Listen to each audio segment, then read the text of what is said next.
Good morning, good afternoon, good evening, wherever you guys are. I hope you're having a fantastic day. It's SoulSaint here, and we got a big event breakdown about all the stuff that's coming out, including the Titan event. We're gonna break down the Deck of Fate event about whether or not that's worth it, as well as anything else that's coming up. So I'm gonna work my way a little uniquely. We're gonna talk about some things that are coming up for Tuesday and Wednesday, and then we'll break down the actual bulk of like the Titan event, as well as the events that are associated around it, including the Deck of Fate, the Lunar Deck of Fate. So with that being said, I want to start with Tuesday. We're going to have on the 28th here of January 2025, we're going to be having a progressive event, and this one's kind of interesting, and I think both of these are, and I'm going to hold some judgment afterwards, but I want to tell you guys about what's coming up. So on Tuesday, January 28th, we're going to start off with one of the big ones. This is probably like one of the most interesting ones that they're throwing out of nowhere, which is Gina. Gina's probably one of the best, if not one of the most desired enemy max HP hitters, especially for dungeon content or boss content in general. You can kind of brute force a lot of mechanics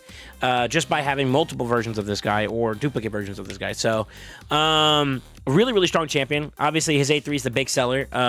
He also has a decrease attack, weaken, and counterattack, which could be valuable in certain areas. Think maybe Hydra, maybe Chimera, just to name a few. And then, of course, he also has the ability to freeze, which is what makes him shine inside the Fire Knight side.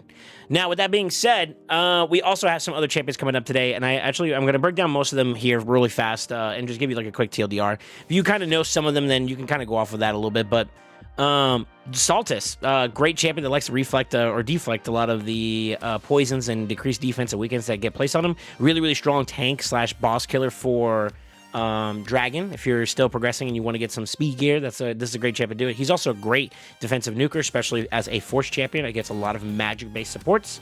Really good ability to stun. He also has the ability to decrease speed, decrease crit damage, as well as he sets himself up. He gives himself some increased defense, which is really, really valuable. Valkyrie, our resident biggest boss shielder, in a sense, in a summary words. One of the more interesting champions, has counterattack and shields, really good for some niche content, like there was a counterattack team set up for Fire Knight that you can use Valkyrie in. You could also use her for shielding up for like maybe some of the Doom Tower bosses that have some mechanics where shield's valuable. Maybe even in Hydra to some very, very small degree. Really, really good champion. Clan Boss, Demon Lord, if you're still progressing. Really, really strong champion that way. Now remember, this is all progressive stuff, right? Also on the boards, we have a Shadowcan. And it's one of my personal favorite, one of the most coolest design-looking champions. It's Mishinaki. Mishinaki is going to be pretty much a good staple almost everywhere. I mean, AoE decreased defense makes them valuable with AoE decreased attack if you have Hex on them. AoE Hex, as well as a ally attack type effect on his passive, which allows him to A1, which gives a HP burn. Really, really strong champion. Really great for Hydra, really great for Spider, really great for almost all content. He's a really good catch-all. Let's see, what else we got? We got the Infinite Shielder, may he rest in peace, but the Wixwell, really good for Demon Lord, provoking and Hydra, intercept shield stacks with increased defense, as well as another shield that's pretty decent. It's also scaling off of his own. I think he's probably now the new best shielder in the game, I want to say, almost. Really, really solid champion. This is the Community Choice Award type champion that we were able to do a year ago, and he's been pretty good. All right, now that's it for the Sacreds, Primals, and Ancients. That's where all those champions are going to be available for. For the Void side, which is going to be also part of the State Progressive, we're going to have Nekrit. Nekrit the Great. He is probably one of my favorite undead champions. The way he looks and his style of play is really good. Ally Protector with shields, block, debuffs, strengthen. Ally Attacker with anybody that's under ally protection under him. And of course, decreased attack that is irresistible. It's a 50% chance, I believe, or 30% chance, excuse me. But he hits 3 times, so it's a lot of times to apply it. Really, really strong protection champion. You can see him in Classic Arena pretty often, and some subtle cases in PvP for Live Arena, but for the most part, he is pretty much kind of resigned to those two areas. You can use him for some PvE content, but there may be some better options out there. Still, solid option. Really great support overall. And then, of course, we have the anti-speed booster, Torment. He's going to be your freeze champion for PvP. He also does buff steals as well as puts freezes, and he is Pretty cool as a champ. I think he looks like amongst the best amongst all the doors. The little glossy, icy effect that he has on his design is like super cool. But yeah, that's everybody for Tuesday, January 28th. These are all progressives. And I want you guys to pay a note to the timing of this thing. So Tuesday, January 28th, right? On Wednesday, however, we are going to flip the script up a little bit, and we're going to get a new batch of champions, which is going to be like Snake Track. I believe he is kind of like an AoE decreased speed. He also has like a lot of deflect, leech, as well as ally protection for his team. I think he also has decreased attack. Yes, he does. But they have to be under leech, so just keep that in mind. And yeah, he's pretty much kind of like a quick staple for like a pseudo supporty style approach champion with a lot of utility built into him. It's not too bad. Then Roshguard, I think one of the OG, correct me if I'm wrong, one of the OG block damage 2-turn duration champions. Really good for Iron Twins, Clan Boss, to name a few areas. Block active skills on 1 with block buffs as well on the A2. And then, of course, he has the chance of removing buffs from the target with his A1. Let's see, who else is on this list that's coming out? Artak. I kind of consider Artak to be very, very high in my value. Solo boss killer for like content like Ice Golem. You could also use him as a duo partner, climbing up at least to like the earlier stages before you hit 25 with Godseeker and Sand Devil. He's an HP burn champion at the end of the day. It's really good. What else do we have here? I think he's pretty much a good catch-all. Spider, AoE HP burns are very valuable, or AoE activation, depending on how you look at it. So really good staple, really good catch-all. Hydra, great champion, not too bad. He may not be the very best, but he's definitely solid as an option. Especially partner with his son, believe it or not, especially the Supreme version. Really, really good combo there between the two of them. Anyways, with that being said, we also are going to move on to the rest of this list. We have Bavald. Bavald is, I believe, here. He is our Sacred Order Provoker, I believe, is where he kind of shines the most at, with a little bit of leech as well as a heal and a shield. Not too bad if you're looking for a Provoker for like Hydra content or for big mass wave AoEs. Really solid champion for that regard, but I won't deny he does have a shelf life. He probably is going to get replaced by maybe a better option down the road. All depends on what you got on your account, right? Now, with that being said, we also have Samson. Samson the Masher. He is our HP jungle slammer here in a sense. He gives himself increased accuracy, crit damage with a little bit of extra hits, and to be honest with you, he actually counterattacks quite a bit. With his A1 giving you the chance to maybe hit for a stun. Very, very valuable for control. Got to watch out for Poly, though, so he's very prone to that. Let's see here. I think we're getting out towards the tail end of this. We got White King Narcisse is going to be our Void for this day, which is on Wednesday, yet again. Really strong HP. I would think he's amongst the top end for HP nukers. Void being very valuable. Ignoring passives that would prevent you from being able to do the extra amount of damage that you would normally be able to do. He ignores that, which is really nice. And then, of course, really strong partnership with Queen and Korra. I vouch for him. All my boys love White King Narcisse, you know what I'm saying? And then, of course, we got an unorthodox one in Kleidna. Kleidna is going to be the very last one on this list. She had a little bit of a revision recently, but not too bad. You know, decreased speed, decreased speed and leech, and I think this is all enemies. Yes, it is all enemies. She also has a remove debuff, as well as a block debuff, as well as a revive on death. So really, really solid champion. Maybe you could use her in content like Hydra, where you could get some value out of those 2 debuffs. Really, really strong champions. These guys are all going to be coming out in terms of their progressives for Tuesday and Wednesday accordingly.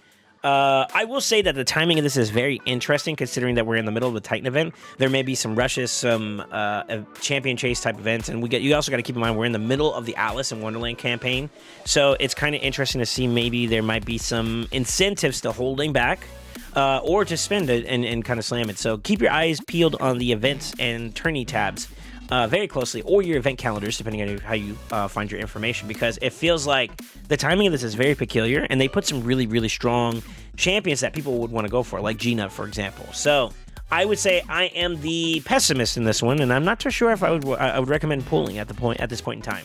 Now, with that being said, we also have let's see, the Titan Tea Party. I didn't do a video on this just yet, and we've been kind of already ongoing with it, but I would say this is a big, massive W. If you haven't already kind of realized it, right now you got access to relics in there, guaranteed, as long as you participate in events that you would normally do anyways.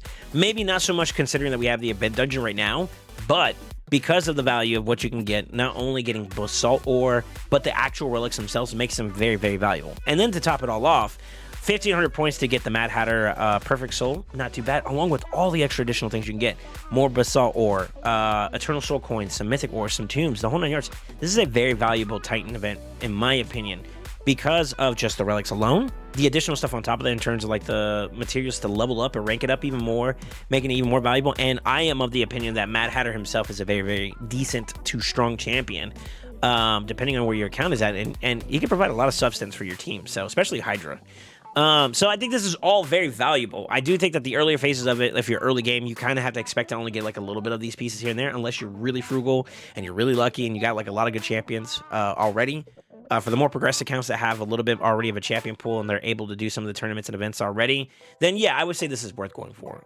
Getting access to a relic early on, let alone a pretty decent one such as the Cat's Gaze, is actually undeniable to be really, really good. So almost any nuker could pretty much value about it, except for HP nukers. So defense and attack nukers, which there's plenty for you to use from early all the way to end game, it's going to be valuable. So with that being said, I think this is a W. Got to go for it. Not to mention, a little solid side caveat, 1,000 points for the Cat's Gaze. Not too bad. Not too bad. We appreciate that plan for making it slightly easier for one of the most desirable things in the game to get. Now, with that being said, we're going to go ahead and talk about the Lunar Deck event and one other event that I'm actually going to participate in this video. Yeah, Lanterns. We are here. We have arrived. You got to upgrade champions. You got to summon Soul Stones. And you get your access to some of these rewards. Now, let's go ahead and just kind of break this down now. You can pin epics and rare cards if you want to. I am very happy about that, but also in addition to that, here's why. Well, just the event itself has a lot, and I mean a lot of materials for relics.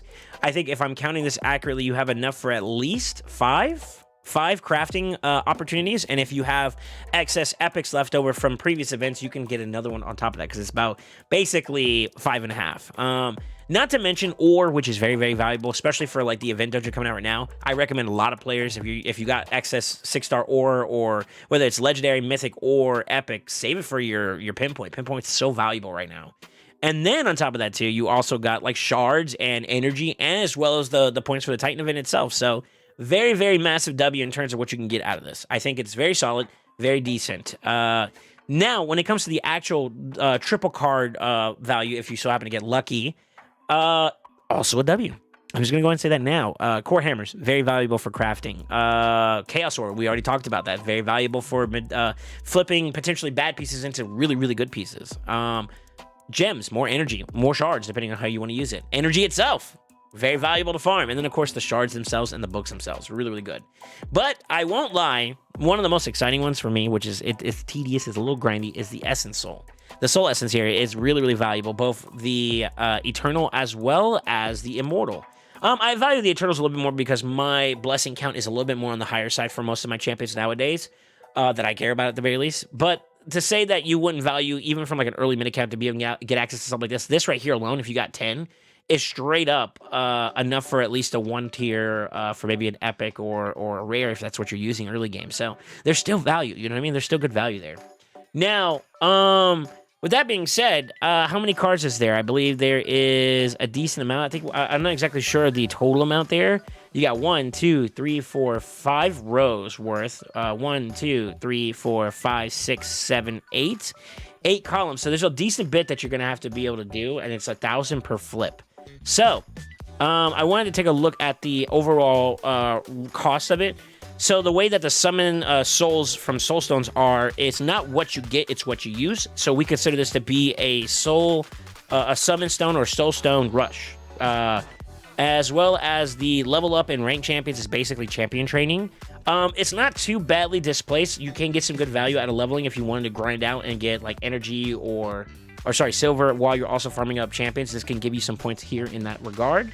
But the Soul Stones is pretty much what I think they're trying to incentivize players to use. In particular, I feel like Eternal and Immortal is where they're kind of like hinting at. Now, with that being said, I will go ahead and give you guys a quick little heads up. We are in the middle of an Awakening boosted event. If you can see it right here in the middle of the screen, we have the Mortal Soul Stones at 5 and 6. They have the yellow number. That means that it's an enhanced rate. It's basically 2x that amount, and as well as the Immortal Soul Stones at 6 stars. So right now, if you got a lot of smalls and mediums, so Immortal and Immortal Soul Stones, this is pretty much the time to pull if you're trying to get quality value out of your Soul Stones. Now, with that being said, the small ones, I would ease your expectations accordingly, but I will say that if you're interested in getting soul stones, whether that's from the market or if you have some currency to maybe flip some, I definitely recommend the immortal soul stones because they've been the tried and true that have been the most consistent for me and my account, as well as my pulls for other people too as well.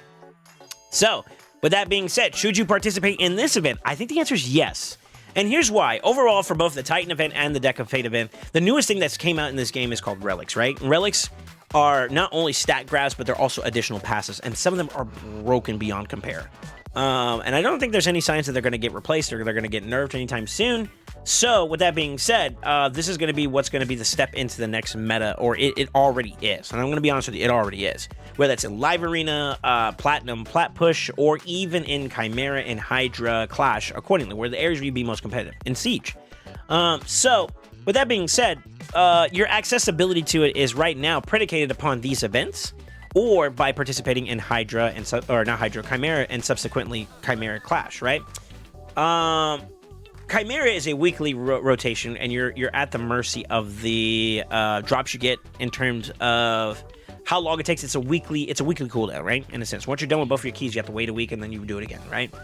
Whereas with these type of events and tournaments, these are accessible pretty quickly if you have the resources to do so. And I would argue that nowadays, if you're looking to get value out of relics, no matter the relic craft you get, even if it's just blues, if you still happen to be somewhat unlucky, or lucky depending on how you look at it, you get nothing but blues, they're still valuable because that one banger you do have, that Cat's Gaze that's inevitably going to be yours from the Titan event, you could take all the fodder that you get from all these bad and poor crafts and flip that into food. Right now, a lot of people don't realize this, but you could take a piece of like a bad relic or a relic that you don't really particularly care for, you already have one maxed of, and you can feed it into something that you are investing into. So like for my example, the Coronet's very valuable for me. I use it on a lot of champions, but in particular, with this chalice here that I have, I don't need it, right? So I already have one that's already kind of been in use right now, and this is now just there on my account. Well, I'm out of basalt ore, so this is the way to get and compensate for. So you take the bad relic crafts and you feed them basically into your good relics, and that's how you do it. So I right now am of the impression that until I get all the relics that I care about, which is going to be a while, any relic craft I get is good. So with that being said, having accessibility to more attempts to get relics is definitely the play. Now, if you happen to get lucky and you get even better relics, then of course, you know, it's a WW, right? It's a win-win. So I think the best bet I could say for anybody that's interested, even if you already have too many Hatter's Reserve, that could be food down the road. And if I would also say this too, I think long-term, the plan is for players to get relics on specific champions and they stay there. So getting duplicates is not a bad thing. I mean, if you have a bunch of HP nukers and, you know, the Hatter's Reserve is good for HP nukers, then, you know, you could put one on each of them.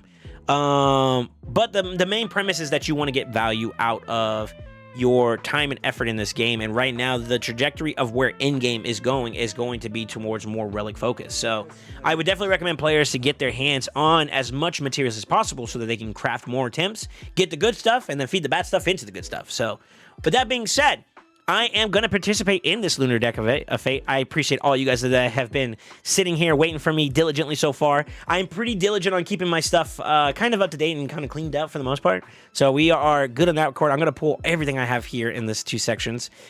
If you guys are here and you don't mind sharing a little bit for me, what did you guys get in your pools? Let me know in the comments below. And also, while you're also there, don't forget to give the video a good good thumbs up, as well as if you haven't already subscribed and it's your first time watching, welcome. Go ahead and subscribe to us for us. I definitely appreciate it. Now, W promo out of the way. Let's go ahead and get this done. I'm going to pull the 6 here, and then we're going to pull the 50 afterwards. So we're going to do it in 10s afterwards. So with that being said, I want some big ones. What do I want on the deck here? So we got Mariska 6-star recently, if you've been tuning into the live streams, and I've been falling in love with like champions like Ramontu, who's been very valuable for like classic arena push and whatnot, and there might even be some pseudo opportunities where he can fit into a Chimera team. I did try and test that out a little bit there. Marius obviously is one of the best, if not the best defensive nuker in the game now. Rotos, very relevant still. I almost think that maybe Rotos might be replaceable on this list right now. I think he's sitting on a 5-star going up to a 6-star. But who would I want to put in there? I think for now, because my blessing count, and I'll show you guys here just for reference, My blessing count's pretty good. It's pretty decent. I mean, look at this. Outside of the mythics, which you kind of can't, level up gradually, all my legendaries outside of maybe one or let's see, who else is pretty big for me. I'd give it to Rotos. Rotos is another one that I would say is pretty valuable. But most of mine are in the 5s or 6s already. So I'm doing okay. Now, I won't lie on the PvE side, like my Lydia, my Krisk, and even maybe Lanakis or my Yumiko number 2, which I use for Hydra. Or Yasinza, for example. Those may not be bad to consider some upgrades. And you know what? As a matter of fact, I'm going to go ahead and do that. Since we're doing the smalls here, I will take out Rotos for this round, and I'm going to give it to who's been shining a lot lately on my account. I use her for a lot of stuff, and in particular, she's been going down inside Chimera. I'm going to give it to her. It's going to be Lydia, believe it or not. Free to play. Can you believe that?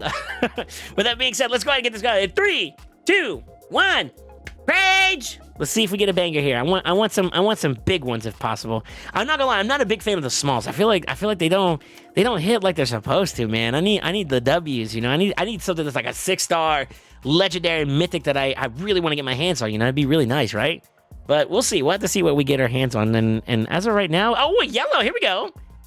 Oh, but it's a War Chief. I don't even use War Chief. And then all the War Chief fans are just like, why not? And they're like, well, I got better. All right, you got a Purple.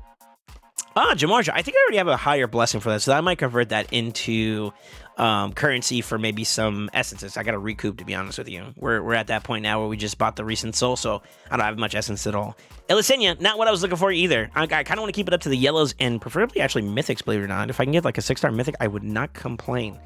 I know that's copium. I'm asking for a lot, but you know what? Shoot for the stars, Even if you shoot for the moon, even if you fail, you land on the stars, right? Amongst the stars? I don't know how the saying goes, but you get the idea. Anyways, 10 banger time. Let's see what we get here. I had to flash picking that one. That one was a dud. We got a bunch of blues and 2 purples, Phoenix and Hexia. I think I already have higher blessings for one of those.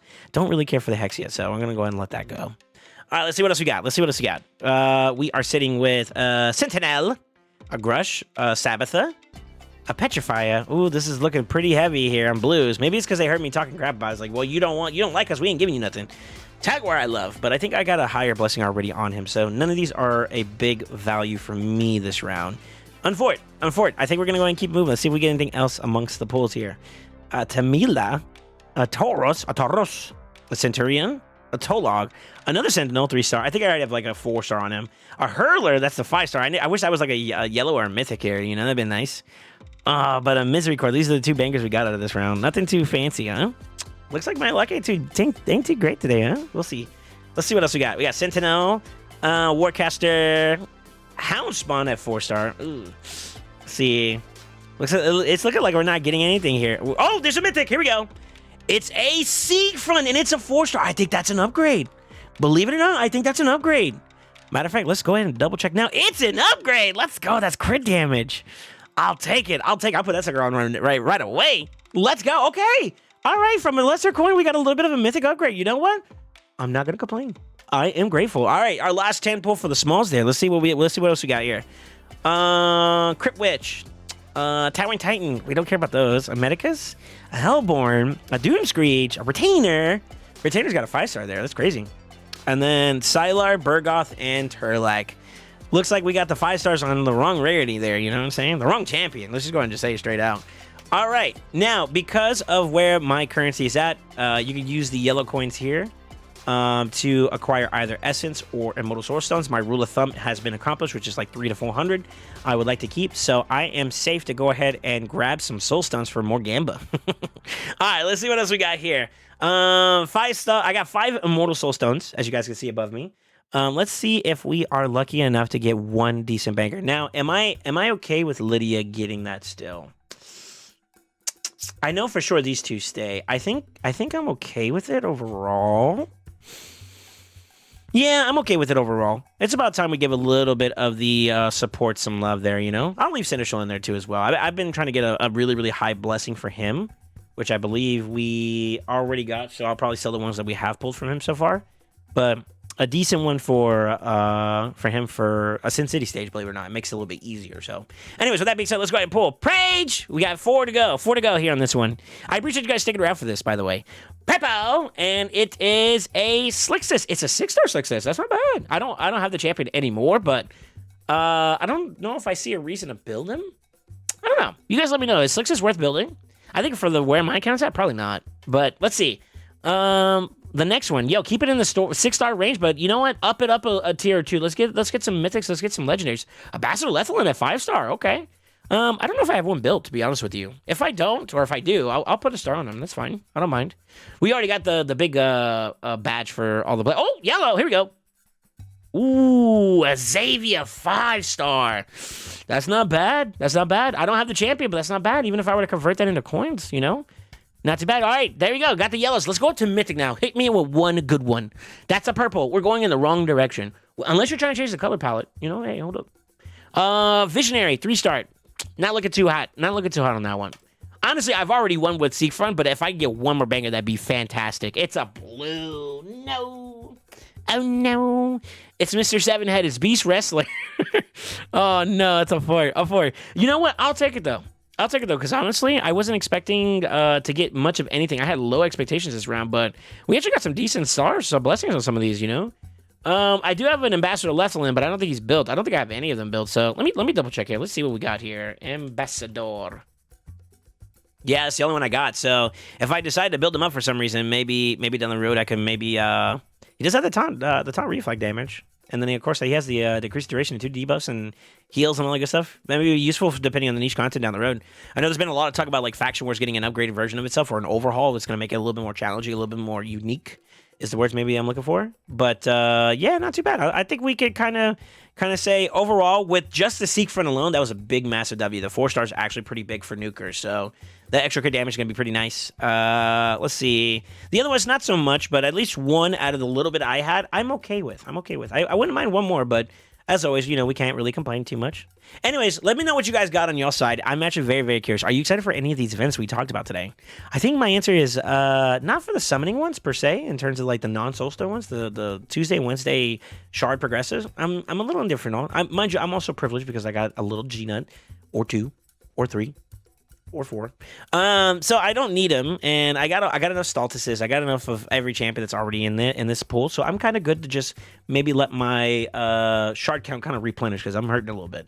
Now, with that being said, the Soul Stones and the Titan and the Lunar Deck of Fate, big, massive W's. I'm actually excited for it. As a matter of fact, before we get off here, I'm going to go ahead and see what we get. I got 9 attempts, so let's see how I'm going to start this. I'm going to start in the middle. We're going to do boom, boom, okay, boom. Ooh, triple. What do we get from this? Oh, a 6-star epic Chaosaur. Okay. I'm going to do boom. That's a blue. Do I want to pin a blue? I think no. Let's do... I'm going to go diagonal now. Okay. I'm either feeling this one or I'm feeling this one. I think the answer is this one. It's a purple. I'm going to pin purples, though. That's what we're going to do now. Let's see if we can expand upon that. Oh, no, it's a green. Oh, no, that's a blue, right? Yeah, it's a blue. No! All right, let's do the one in between the blue and the green. Let's do that one. That's a green. All right, that's all I got. Well, at least I got a triple off of one right off the rip, and it's a Chaos Ore. You know, we need ore. We love ore. So, with that being said, you guys let me know what you guys get, man, if it's exciting for you. Did you get enough triple flips? I'm actually really curious about that. Anyways, I'm going to get off. I'm done yapping. I hope you guys enjoyed this video. Don't forget to like, comment, subscribe, and as always, always remember... stay ascended.